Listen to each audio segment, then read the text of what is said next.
आज ज्योतिष की एक बहुत ही अलग तकनीक की बात करते हैं। एक ऐसा सिस्टम जो कहता है कि किसी की सेहत के राज खोलने के लिए आपको कुंडली के वो जो सैकड़ों जटिल नियम है, उनमें उलझने की जरूरत ही नहीं है। बस एक चीज पे ध्यान देना है, ग्रहों की डिग्री। बिल्कुल। हमारे पास एस.एन. पांडे के कुछ नोट्स हैं एस्ट्रो फ्यूचर सॉल्यूशन से, और इसमें एक ऐसे ही डिग्री सिस्टम का जिक्र है।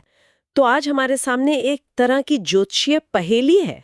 क्या सिर्फ ग्रहों के अंश अमिताभ बच्चन के जीवन की सबसे बड़ी स्वास्थ्य आपदा को पूरी तरह समझा सकते हैं? स्रोत तो कहता है हाँ। तो चलिए इसकी तह तक जाते हैं। बिल्कुल। ये एक तरह की फॉरेंसिक जांच जैसी होगी। हम पारंपरिक ज्योतिष के बड़े बड़े सिद्धांतों को एक तरफ रखेंगे और सिर्फ डिग्री के माइक्रोस्कोप से एक बहुत बड़ी घटना को समझने की कोशिश करेंगे। देखते हैं कि ये सिस्टम कितना खरा उतरता है। ठीक है, तो इस जांच को शुरू करने के लिए हमें पहले इसके नियम समझने होंगे। ये डिग्री सिस्टम आखिर है क्या, काम कैसे करता है? देखिए, ये सिस्टम अपनी सादगी में ही बहुत शक्तिशाली है। ये कहता है कि पूरी कुंडली में दो ग्रहों पर सबसे पहले नजर डालो। पहला है एचडीपी, यानी हाईएस्ट डिग्री प्लैनेट, वो ग्रह जो 28 या 29 डिग्री के आसपास हो। मतलब राशि के बिल्कुल आखिर में। हाँ, और दूसरा जो आज हमारे लिए सबसे जरूरी है वो है एलडीपी, लोवेस्ट डिग्री प्लैनेट। ये वो ग्रह है जो 0 से 1 डिग्री के बीच, यानी राशि की बिल्कुल शुरुआत में होता है। अच्छा, तो एक सबसे ज्यादा डिग्री वाला और एक सबसे कम। लेकिन सेहत के मामले में यह सबसे कम डिग्री वाला एलडीपी इतना महत्वपूर्ण क्यों है? क्योंकि इन नोट्स के मुताबिक एलडीपी शरीर के उस हिस्से या उस ऊर्जा का प्रतीक है जो जन्म से ही सबसे कमजोर या कह सकते हैं संवेदनशील है। इसे आप शरीर का एचलीज हील समझ सकती हैं। ये वो पॉइंट है जहां कोई भी बाहरी नकारात्मक असर सबसे पहले हमला करता है। तो एलडीपी हमारी शारीरिक कमजोरी का एक तरह से एंट्री पॉइंट है। बिल्कुल, लेकिन ग्रह अकेले तो काम नहीं करते। तो क्या दूसरे ग्रहों का भी एक दूसरे पर असर होता है, सिर्फ डिग्री के आधार पर? मतलब उनकी आपसी दूरी का भी कोई खेल है इसमें? आपने बिल्कुल सही सवाल पूछा, और यहीं पर इस सिस्टम का दूसरा सबसे बड़ा नियम आता है, जिसे स्रोत में नजदीकी डिग्री का नियम कहा गया है। अगर दो ग्रह भले ही वो कुंडली में कहीं भी हों, अलग अलग राशियों में हों, लेकिन उनकी डिग्री एक दूसरे के बहुत करीब हैं, मान लीजिए एक 15 डिग्री पर और दूसरा 16 डिग्री पर, तो वे एक दूसरे से एक बहुत मजबूत रिश्ता बना लेते हैं। एक तरह का डिग्री लॉक समझ लीजिए। डिग्री लॉक, ये सुनने में काफी गंभीर लग रहा है। है भी। सोचिए, जैसे दो बिजली के तार अगर एक दूसरे के बहुत करीब आ जाएं तो स्पार्क हो सकता है। वैसे ही अगर कोई क्रूर ग्रह जैसे मंगल, शनि या राहु किसी अच्छे या संवेदनशील ग्रह के ठीक बराबर वाली डिग्री पर आ जाए तो वो अपनी सारी नेगेटिव एनर्जी उस पर डाल देता है। समझ गए। तो हमारे पास दो मुख्य सुराग हैं। पहला एलडीपी, मतलब शरीर का सबसे कमजोर हिस्सा जी। और दूसरा ये डिग्री लॉक, यानी ग्रहों का खतरनाक रूप से करीब आना। अब इन नियमों को अमिताभ बच्चन की कुंडली पर लगाकर देखते हैं। हम सब जानते हैं कि कुली फिल्म की शूटिंग के दौरान उन्हें पेट में एक जानलेवा चोट लगी थी।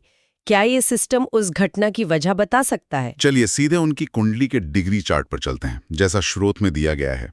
बृहस्पति है लगभग 0 से 1 डिग्री के बीच, राहु है 10 डिग्री पर, चंद्रमा भी ठीक 10 डिग्री पर है। ओ, बिल्कुल एक ही डिग्री पर। हाँ, शुक्र है 15 डिग्री पर, मंगल 22 डिग्री पर और बुध ठीक उसके पास 23 डिग्री पर। रुकिए, इसमें तो पहली नजर में ही दो बहुत अजीब चीजें दिख रही हैं। बृहस्पति 0-1 डिग्री पर, इसका मतलब वो एलडीपी हुए, हाँ, है ना? बिल्कुल, शरीर का सबसे कमजोर पॉइंट। और दूसरा राहु और चंद्रमा का ठीक 10 डिग्री पर होना, ये तो एक पक्का डिग्री लॉक है। एकदम सही पकड़ा आपने। स्रोत के अनुसार ये पहला और सबसे बड़ा चेतावनी का संकेत था। राहु ज्योतिष में क्या है? अचानक आने वाली समस्या, जहर, इन्फेक्शन, ऐसी बीमारियां जिनका पता लगाना मुश्किल हो।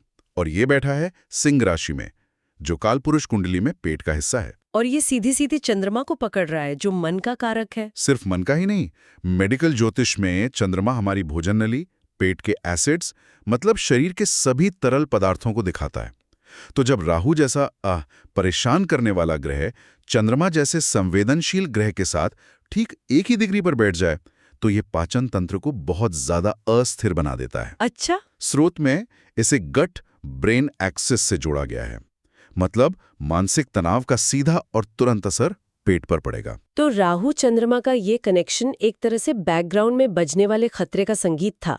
ये बता रहा था कि पेट का एरिया सेंसिटिव है। हाँ, बिल्कुल। लेकिन स्रोत कहता है कि ये असली अपराध ही नहीं था। तो अगर ये सिर्फ एक चेतावनी थी, तो असल में उस चोट का ज्योतिषीय ट्रिगर क्या था? अब हम इस केस के सबसे अहम सुराग पर आ रहे हैं। असली अपराधी था मंगल और बुध का डिग्री लॉक। जैसा हमने देखा, कुंडली में मंगल 22 डिग्री पर है और बुध ठीक 23 डिग्री पर, सिर्फ 1 डिग्री का फासला। और मंगल का मतलब है चोट, हिंसा, एक्सीडेंट, सर्जरी, और बुध का संबंध हमारी आंतों और नर्वस सिस्टम से होता है। जी। ये तो बहुत ही सीधा कनेक्शन लग रहा है। और ये और भी ज्यादा सीधा तब हो जाता है जब हम देखते हैं कि ये दोनों ग्रह बैठे कहाँ हैं। वे कन्या राशि में है, और ज्योतिष में कन्या राशि को पेट और आंतों का घर माना जाता है। ओहो। अब पूरी तस्वीर जोड़िए। कन्या राशि पेट में बैठा मंगल एक जोरदार चोट, बुध आंतों पर हमला कर रहा है जो उससे सिर्फ 1 डिग्री दूर है। स्रोत के अनुसार इसका इससे ज्यादा स्पष्ट ज्योतिषीय वर्णन हो ही नहीं सकता। पेट में लगी चोट से आंतें फट गई। बस सही ट्रिगर का इंतजार कर रहा था। बिल्कुल। ये वाकई हैरान करने वाला है। लेकिन यहाँ एक और बड़ा सवाल है। वो उस जानलेवा हादसे में बच गए जो किसी चमत्कार से कम नहीं था। अगर कुंडली में इतना भयानक योग था, तो बचाव का रास्ता कहाँ से निकला? क्या कुंडली इसे भी समझाती है? हाँ, और यही इस सिस्टम की खूबसूरती है। ये सिर्फ समस्या नहीं, समाधान भी बताता है। स्रोत इसका पूरा श्रेय शुक्र को देता है। कुंडली में शुक्र 15 डिग्री पर बैठा है। शुक्र को ज्योतिष में जीवन शक्ति, इम्यूनिटी और संजीवनी का कारक मानते हैं। 15 डिग्री। तो अब इसकी दूरी देखनी होगी। ये चोट पहुंचाने वाले मंगल से जो 22 डिग्री पर है, उससे पूरे 7 डिग्री दूर है। क्या इसी दूरी ने उन्हें बचाया? एकदम।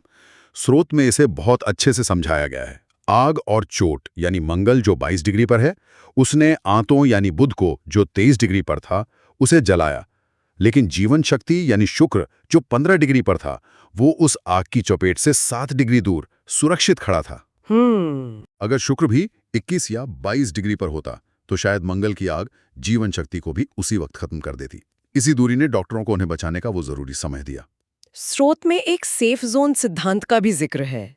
ये क्या है? हाँ, ये नियम कहता है कि जब किसी अच्छे ग्रह और बुरे ग्रह के बीच 5 डिग्री से ज्यादा का अंतर हो, तो वो एक सेफ जोन या जीवन रक्षक कवच बन जाता है। यहाँ बच्चन जी की कुंडली में 2 सेफ जोन बने। पहला, राहु 10 डिग्री और शुक्र 15 डिग्री के बीच ठीक 5 डिग्री का अंतर था। इसने शुक्र को राहु के जहरीले असर से बचाया। और दूसरा, मंगल 22 डिग्री से शुक्र 15 डिग्री की 7 डिग्री की दूरी, जिसने उन्हें उस घातक चोट से बचा लिया। शुक्र किलर जोन से बाहर था। ये तो कमाल है। जन्म कुंडली में समस्या, चेतावनी और बचाव तीनों के संकेत सिर्फ डिग्री में ही छिपे थे। लेकिन अब सबसे बड़ा सवाल आता है। स्रोत में एक कहावत है, जन्म कुंडली वादा करती है और गोचर उसे पूरा करता है। जी। मतलब कुंडली में योग तो जन्म से था, लेकिन वो 26 जुलाई 1982 को ही एक्टिव क्यों हुआ? उस दिन आसमान में ऐसा क्या हो रहा था? ये इस पहेली का आखिरी और सबसे महत्वपूर्ण टुकड़ा है। उस दिन ग्रहों का गोचर यानी आसमान में ग्रहों की उस दिन की स्थिति एक ट्रिगर की तरह काम कर रही थी। घटना के दिन गोचर का मंगल मतलब ट्रांजिट मार्स तुला राशि में प्रवेश कर रहा था और ठीक 0 से 1 डिग्री पर था। 1 मिनट, 0 से 1 डिग्री? और यही डिग्री तो बच्चन जी की जन्म कुंडली में बृहस्पति की है, जो उनका एलडीपी यानी सबसे कमजोर ग्रह है। एकदम सही, आपने बिल्कुल सही पकड़ा। यही इस सिस्टम का क्लाइमैक्स है। नियम कहता है कि जब भी गोचर का कोई क्रूर ग्रह जन्म कुंडली के सबसे कमजोर ग्रह यानी एलडीपी की डिग्री के ऊपर से गुजरता है, तो वो एक बड़े संकट को ट्रिगर कर देता है। तो यहाँ गोचर के मंगल ने जन्म कुंडली के बृहस्पति को हिट किया। इसे हिट करना नहीं, डिग्री टू डिग्री लॉक करना कहते हैं। जन्म कुंडली में बृहस्पति, जो जीव कारक मतलब जीवन का रक्षक है, 1 डिग्री पर बैठा था। और घटना के दिन गोचर का मंगल, जो चोट और दुर्घटना का कारक है, ठीक 1 डिग्री पर आ गया। शरीर की सुरक्षा दीवार पर दुर्घटना के ग्रह ने सीधा हमला कर दिया। और जैसे ही ये सुरक्षा दीवार टूटी, जन्म कुंडली में पहले से मौजूद वो 22-23 डिग्री वाला विस्फोटक योग एक्टिव हो गया। बिल्कुल। तो ये पूरी कहानी अब जाके जुड़ गई है। चेतावनी, कारण, बचाव का रास्ता और आखिर में घटना को शुरू करने वाला ट्रिगर, सब कुछ सिर्फ डिग्री के गणित में छिपा था। हाँ, ये किसी पहेली के सारे टुकड़ों को जोड़ने जैसा है। और ये विश्लेषण ये भी दिखाता है कि ये सिस्टम पारंपरिक ज्योतिष के जटिल नियमों से हटकर एक ज्यादा सीधा, गणितीय और शायद ज्यादा ऑब्जेक्टिव नजरिया देता है। ये बताता है कि ग्रहों के अंश अपने आप में कितनी गहरी जानकारी छिपाए हुए हैं। लेकिन एक सवाल मन में आता है, ये विश्लेषण बहुत सटीक लगता है, पर क्या ये एक तरह का पोस्ट हॉक तर्क नहीं है? मतलब घटना होने के बाद हम पैटर्न ढूंढ रहे हैं। क्या स्रोत में ऐसा कोई संकेत है कि इस सिस्टम का इस्तेमाल भविष्यवाणी के लिए भी किया जा सकता है? ये एक बहुत ही जायज सवाल है। स्रोत सीधे तौर पर भविष्य के उदाहरण नहीं देता, लेकिन वो एक सिद्धांत जरूर देता है। ये कहता है कि अगर आप अपनी कुंडली के एलडीपी को पहचान लें और ये भी देख लें कि कौन से क्रूर ग्रह किस शुभ ग्रह के साथ डिग्री लॉक में हैं, तो आप पहले से ही अपने शरीर के संवेदनशील हिस्सों के बारे में जान सकते हैं। अच्छा। और जब उन डिग्री के ऊपर से गोचर के क्रूर ग्रह गुजरें तो उन महीनों में खास सावधानी बरत सकते हैं।